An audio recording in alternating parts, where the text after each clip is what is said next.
O, ito na po.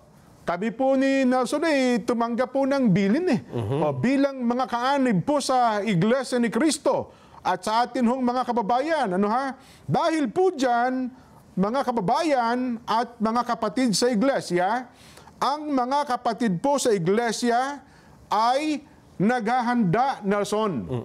Ulitin ko po ang mga kapatid po sa Iglesia ay naghahanda na magsagawa po ng rally.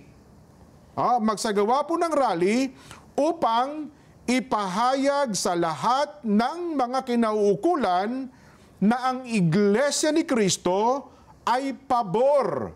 Pabor po sa opinyon ng Pangulong Bongbong Marcos na hindi sumang-ayon sa isinusulong ng ilang sektor na impeachment.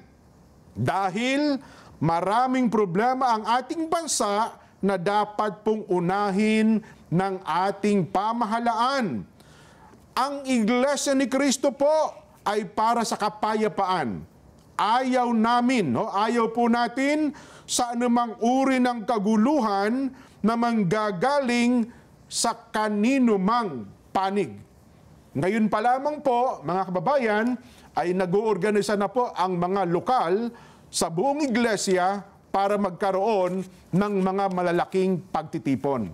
Nason, para ipakita po at ipahayag, ito pong binabanggit namin na pabor kami sa opinyon ng Pangulong Bongbong Marcos na no to impeachment. Dahil ang daming ang problema ng bansa, hindi ba? Ang dapat po nating unahin, ang problema ng bansa na mas malaki. Yes. Hindi po ang impeachment. At dapat maintindihan